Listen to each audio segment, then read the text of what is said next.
السلام علیکم۔ ترک ون اردو کی ایک اور نئی ویڈیو میں آپ کو خوش آمدید کہتے ہیں۔ ناظرین، آج کی ویڈیو ہے کورلس عثمان سیزن 4 کی ایپیسوڈ نمبر 125 کے آنے والے ٹریلر پر۔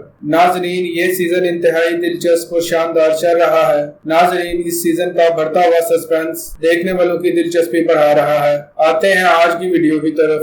ناظرین، والدہ سلطان بینگے خاتون کو کہتی ہیں آپ عدالت میں گواہی دیں گی کہ مجھ پر خنجر مالہون نے چلایا ہے۔ عثمان بے کہتے ہیں ہم ان پر اس طرح حملہ کریں گے، مالہون کو ان کے ہاتھ میں نہیں چھوڑیں گے۔ بینگے خاتون کا ان کی بیٹی کہتی ہے کہ آپ حقیقت کے ساتھ کھڑی رہیں۔ والدہ سلطان کہتی ہیں مالہون کل شام سے پہلے عدالت میں پیش کی جائے گی۔ آگ تیمور کہتا ہے بینگے خاتون آپ نہ بولی تو یہ چچی مالہون کے لیے چچی مالہون کی جان جائے گی، چچی مالہون کی جان جائے گی۔ بینگے خاتون کہتی ہیں میں ایسا نہیں کر سکتی، میں مالہون کے خلاف گواہی نہیں دے سکتی۔ عثمان بے کہتے ہیں اگر بینگے خاتون حقیقت نہیں بتائیں گی تو ہماری تلوار حقیقت بتائے گی۔ عثمان بے کہتے ہیں اس میں ہاتھ مجھے روکا ہوا کہاں دیکھا ہے، کیا تمہیں لگتا ہے کہ میں اس کی اجازت دوں گا؟ بینگے خاتون کہتی ہیں اگر مالہون کو بچایا تو اور چیز پر الزام آئے گا۔ ناظرین، ہماری ویڈیو کو انت تک دیکھیے گا، آپ کو کورلس عثمان کی ایپیسوڈ نمبر 125 کی ریلیز ڈیٹ بھی بتائی جائے گی۔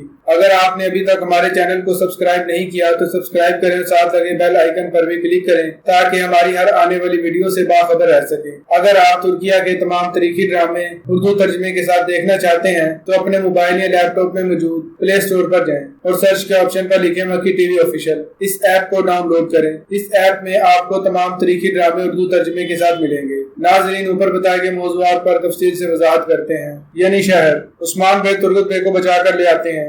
آپ ٹھیک ہیں؟ اگر آپ کمانڈروں کو قیدی نہ بناتے تو میں وہاں سے صحیح سلامت نہیں نکل سکتا تھا عثمان بے، لیکن میں آ گیا، پھر سے آ گیا۔ آپ کو کبھی خیال نہیں آیا کہ نائمان اگر وہاں ہماری آنکھیں پھوڑ دیتا تو؟ نائمان اگر ایسا کرنا بھی چاہتا تو اس کے سردار ایسا نہ ہونے دیتے، اور ہمارا حملہ بھی تو بھرپور تھا۔ انشاءاللہ یہاں سے دفع ہو جائیں گے انشاءاللہ عثمان بے، مگر ہم نے بھی اپنے جوانوں کے ذریعے قیمت ادا کی ہے۔ موت ہمارے لیے وصال ہے عثمان صاحب، شہادت بلند ترین مقام ہے، بس ہمارے جوانوں کو شہادت کی موت نصیب فرمائے، آمین۔ تمہارے ٹکڑے ٹکڑے کر دوں گا، ٹھہرو ذرا ٹھہرو۔ عثمان آپ کھولو میرے، نائمان تمہارا انجام ثابت ہوگا، مار ڈالے گا، ہم تمہارے اور تمہارے خاندان کے ٹکڑے ٹکڑے کر دیں گے۔ عثمان اچھا تو یہ بات ہے، چلو ہماری بندشیں کھول کر دکھاؤ ذرا، ختم کر دیں گے ہم تمہیں۔ عثمان کھول دو ہمیں، کہیں بچوں کو تو آگے کرنے کا نہیں سوچ رہے؟ عثمان بے تربت بے کہتے ہیں تم سب مرو گے، ہاں بالکل تم سب، حضور تم سب کو بتاتا ہوں۔ چلو عثمان ہمت ہے تو آ جاؤ۔ نائمان کے نوکر اس کو چیلنج کر رہے ہیں، مشق کا انتظار ہے، مشق کا نہیں، جنگ تمہاری منتظر ہے۔ عثمان بھی اپنے بیٹے اور علاؤدین کو چیلنج کے لیے آگے پیش کرتے ہیں۔ کام کرنے والا ہی مضبوط ہوتا ہے بچوں،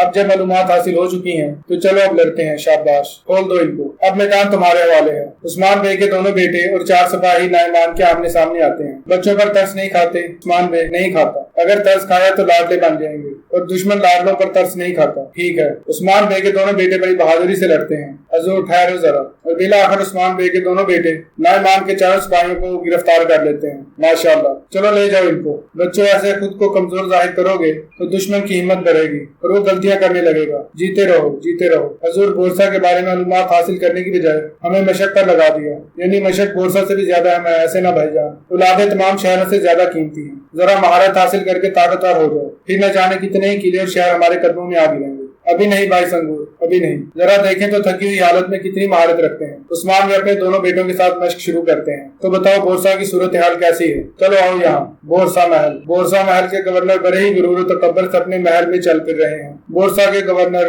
والنس حضرت تشریف لا رہے ہیں۔ گورنر اپنی تلوار نکالتے ہیں اور اس کو چومتے ہیں۔ اے خدا بندو، اے خدا بند، میرے آس پاس موجود ہر شخص تجھے سلام مبارک ہو، تیری شفقت لا متناہی ہو، ہمیشہ ہمارے اور ایمان والوں کے ساتھ ہو، آمین۔ گورنر محفل شروع کرنے سے پہلے یہ دعائی کلمات شروع کرتے ہیں۔ ہمارا خون خداوند کے لیے بہتا ہے اور ہم عیسیٰ کے دشمنوں کو مارنے کے لیے جیتے ہیں۔ خوش آمدید۔ کیا پتا چلا؟ نائمان مرغان قبیلے کے سردار کی نسل سے ہے، اس کا باپ بڑا سردار رہا ہے، ہمیشہ شہنشاہ کا وفادار رہا ہے۔ اچھا، لیکن نائمان اور اس کے باپ میں فرق کس چیز کا ہے؟ نائمان صرف اپنی ذات کا وفادار ہے اور اپنے دین کا بھی۔ غازان خان کے خلاف بغاوت کی وجہ یہی ہے، فوج کا رخ مشرق و مغرب کی جانب کر دیا گیا ہے، ترقی حاصل کی، مگر اس نے اپنا اصل ہدف ہمیشہ خفیہ رکھا۔ اب وہ غازان خان کا خاتمہ کرنا چاہتا ہے۔ غازان خان اگر یہ سب کچھ نہیں دیکھ پا رہا تو وہ اس کا مستحق ہے۔ چھوڑے انہیں، ایک دوسرے کو ختم کرنے کا موقع دیں۔ تمہاری باتوں سے لگ رہا ہے اصل اندھے تو تم ہوگا، سیلیوس۔ نائمان ہمارے پاس آئے گا، اگر ہم نے اپنی صفیں درست انداز میں ترتیب نہ دی تو مسل دیے جانے والے ہم ہوں گے، اور وہ عثمان اس نے نائمان کو لڑکارا ہے، اسی لیے تو وہ آئے گا۔ گا، عثمان کے خلاف اتحاد کرنا چاہے گا۔ ہم عثمان کے ماضی سے اچھی طرح واقف ہیں اور مستقبل کیا کرنا ہے اس حوالے سے کچھ سوچا ہے گورنر والنس؟ اس کی ضرورت نہیں ہے،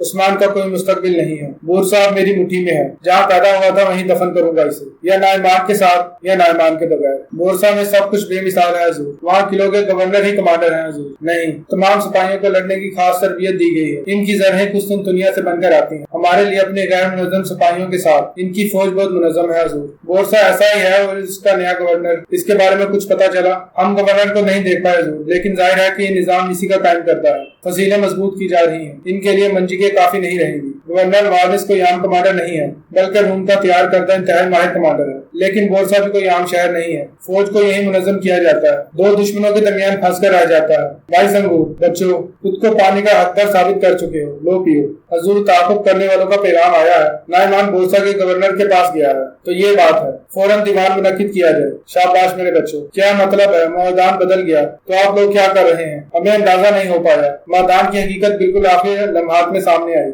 یہ ہمارا لایا جانے والا مال نہیں ہے۔ آپ لوگ ایسے کیسے کام کر سکتے ہیں؟ شروع سے پتہ نہیں چلا پائے؟ کیا ہے یہ؟ آپ دونوں کی ہر بات درست ہے بالا خاتون۔ یہ میدان لانے والے اور حاصل کرنے والے دونوں کو فوراً بلاؤ، سب سے تفتیش ہوگی اور یہ معاملہ حل ہو کر رہے گا۔ معلوم بالا، عثمان صاحب دیوان منعقد کر رہے ہیں، ہماری واپسی تک سپاہی یہاں ہونے چاہیے۔ وہ مکتوب نائمان تک پہنچا دیا گیا تھا جلالی، اور یقین ہو تو اب تک جواب کیوں نہیں آیا؟ ہمارے سپاہی نے بازار تک خود پہنچایا تھا والدہ سلطان، اس نائمان نے مجھ پر حملہ کیوں کیا ہے؟ ضرور کوئی گڑبڑ ہے۔ والدہ سلطان حضرت معذرت خواہوں، لیکن جب کسی کی بنائی لوٹتی ہے تو سب سے پہلے اپنی لاٹھی ہی پھینکتا ہے۔ نائمان بت پرست مشرک نہیں ہے، حیرت کی کیا بات ہے، تو سامنے کی بات ہے۔ جب اسے اپنی مرضی کے سرداروں کا ساتھ مل گیا تو وہ آپ کو نظر انداز کر دیا۔ اگر اس کا ارادہ مجھے مارنے کا ہوتا تو یقین کرو کہ کوئی دوسرا راستہ اختیار کرتا بھائی اندر۔ نہیں، ضرور کوئی نہ کوئی گڑبڑ ہے، یقیناً آپ ہی سب سے زیادہ جانتی ہیں والدہ سلطان حضرت۔ بھائی اندر، تم جا کر ہم پر حملہ کیے جانے والے مقام دیکھ کر آؤ ذرا، کیا چل رہا ہے؟ جو آپ کا حکم والدہ سلطان۔ جلالی، یہ بھائی اندر بہت بولنے لگا ہے، پونیا سے نائمان کے حملے کی بات کرتا آ رہا ہے، اور یہ پھر سے کوئی چال چل رہا ہے۔ اس کے پیچھے ایک آدمی لگاؤ، جو حکم والدہ سلطان۔ ٹھہرو، لہنگے خاتون کو بھی بلاؤ، پتا تو کریں کام ہوا بھی ہے یا نہیں۔ نائمان بورسا آ جاتا ہے، گورنر والنس تمل سے۔ خوش آمدید کمانڈر نائمان، جناب گورنر آپ کے منتظر ہیں۔ بورسا کا گورنر ہمارے استقبال کے لیے کیوں نہیں آیا؟ گورنر صاحب خود سے بڑے صاحب رتبے کے استقبال کے لیے جاتے ہیں، اور یہاں ابھی تک ایسا کچھ نہیں ہوا کمانڈر نائمان۔ گورنر جب مجھے پہچانے گا تو میرے قدموں میں آ گرے گا۔ خاتون، مجھے گورنر کے پاس لے چلو، میرے پیچھے آؤ۔ ہم نے نائمان پر بہتر وار کیا ہے، یہاں تک کہ وہ اپنی مہر تک استعمال نہیں کر پائے۔ نائمان کی قرارداد یہاں ہے، سرداروں کی مدد سے ہم نے ایک بہترین خط کھینچ کر مشرق سے اس کا رابطہ توڑ دیا ہے۔ یوں اب وہ یہاں ایک ایلچی روانہ نہیں کر سکے گا۔ نائمان یہاں گھر کر چکا ہے، اب وہ یہاں سے نکلنے کے لیے کوئی نہ کوئی راستہ تلاش کرے گا۔ تو پھر اب غصے میں دانت پیس رہا ہوگا حضرت۔ اور راز صاحب، دانت پیسنے والے دشمن کیا کرتا ہے؟ پوری طاقت سے حملہ کرتا ہے حضور۔ اچھا، اور کیا نائمان پوری طاقت کے ساتھ حملہ کر سکتا ہے؟ اگر حملہ کر سکتا تو اب تک ہم اس کے منصوبے سے واقف ہو چکے ہوتے۔ اصل پریشانی کی بات ہے دشمن کی خاموشی، تو تلواروں کی ڈھنکار سے خاموشی توڑ دیتے ہیں حضور۔ اگر وہ خاموش ہیں تو ہم ٹوٹ پڑتے تاکہ اس کی ساری طاقت ختم کر دی جائے۔ سپاہی انتقام کی آگ میں جل رہے ہیں، مارنے کا کہیں گے تو ماریں گے، مرنے کا کہیں گے تو مر جائیں گے۔ قرار گاہ پر چڑھائی کرتے ہیں۔ اب جب مجاہدین جہاد کے لیے تیار ہیں تو بھیڑیوں کے جھنڈ کی کس طرح ٹوٹ پڑتے ہیں حضور۔ یہ دیوانے جنگ کے لیے منعقد نہیں کیا گیا صاحبان۔ ہمیں موت کی آنکھوں سے آنکھیں چار کرنے والے سپاہیوں کی ضرورت نہیں ہے، یا صرف بات چیت کرنے والوں کی ہی نہیں، بلکہ ہمیں درست طریقے سے حملہ کرنے والوں کی ضرورت ہے۔ تو بتائیے کن معلومات کی بنا پر ایسی باتیں کر رہے ہیں؟ نائمان کے منصوبوں سے واقف ہیں حضور ہم صاحبان۔ نائمان یہاں پھنس چکا ہے، لیکن اب تک اس نے حملہ کیوں نہیں کیا؟ بتائیے۔ کیونکہ نائمان کے ارادے مختلف ہیں، اور آپ لوگ کہہ رہے ہیں کہ دشمن کے منصوبوں کے بارے میں جانے بغیر موت کی طرف دوڑ گئے۔ نائمان بورسا کے گورنر کے پاس جا کر اتحاد کرنا چاہتا ہے۔ اب جب ہم اسے مشرق اور اپنے درمیان پھنسانا چاہتے ہیں تو ہمیں مغرب جانب گھیرنا چاہتا ہے۔ صاحبان، مشکل دنوں میں مرنا آسان ہوتا ہے، لیکن ہم لوگ عقل و ذہانت سے بھرپور منصوبہ تیار کریں، زندہ رہیں گے اور کامیاب بھی ہوں گے۔ اور آپ لوگ لڑنا چاہتے ہیں، میں لڑنے کا موقع بھی دوں گا، مگر فی الحال نہیں۔ اب آتے ہیں دیوان منعقد کرنے کی وجہ کی طرف۔ نائمان بورسا کے قلعے دار کے پاس پہنچا ہے،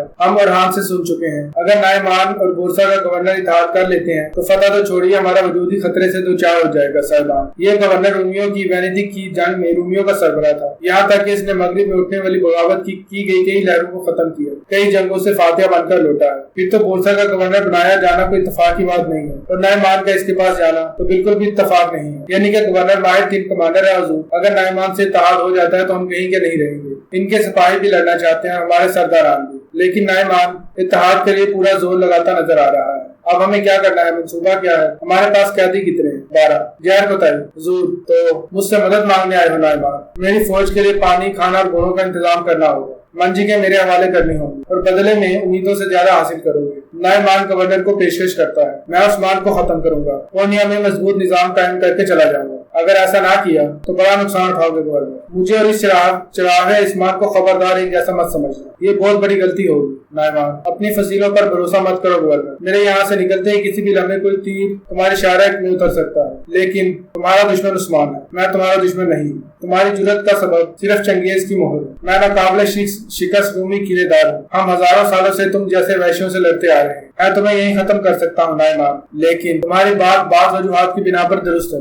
اگر عثمان ہم دونوں کا دشمن ہے، تم جیسے میدانی وحشی شخص کے ساتھ کام کرنا ذرا ناپسندیدہ رہے گا، لیکن میں پھر بھی اس پر غور کروں گا۔ اس طرح تم ہم دونوں کے ساتھ اچھا ہی کرو گے گورنر۔ آپ کے ایک اشارے پر ان کے ٹکڑے ٹکڑے کیے جا سکتے ہیں گورنر حضرت۔ دھمکیاں دینے کا نائمان نے ہمیں دھمکی نہیں دی، اس کی غصے کی وجہ ہے عثمان ہے۔ جب اس کے غصے سے فائدہ اٹھایا جا سکتا ہے تو ضائع کیوں کر دی؟ نائمان میری تلوار ثابت ہوگا، زہر بتائی حملے کی ابتدا تم سے ہو، چہرہ بدلنا ہو اور میرے پاس منگول زہر بتائی کو لانا ہو۔ جو حکم حضور۔ تربت سردار زہر بتائی کے تیار ہو جانے کے بعد آپ سے قیدیوں میں شامل کر دیں اور قافلے کی صورت میں منگولوں تک پہنچیں گے۔ قافلے کی سربراہی آپ کریں گے۔ قافلے پر حملے ہوتے ہی قیدیوں کو چھوٹ کر لوٹ آنا ہوگا، جو آپ کا حکم۔ زہر بتائی نائمان کے کاموں نائمان کی سوچوں کا ایک ایک کر کے پتہ لگانا ہوگا، جو حکم حضور۔ صاحبان آپ لوگ جنگی مشقیں جاری رکھیں گے، تلوار سنبھال سکنے والا ہر شخص تربیت حاصل کرے گا، لوہار سے استاد تک ہر شخص۔ استاد جنگ پر جا کر کیا کرے گا؟ بالکل، استاد کو ابتدا میں مشکل ہوگی، لیکن تربیت کے بعد جب اسے فوج میں کوئی ذمہ داری سونپی جائے گی تو تب اس میں ایک اور سپاہی میں کوئی فرق نہیں رہے گا۔ ناظرین، امید کرتا ہوں ہماری آج کی ویڈیو آپ کو پسند آئی ہوگی۔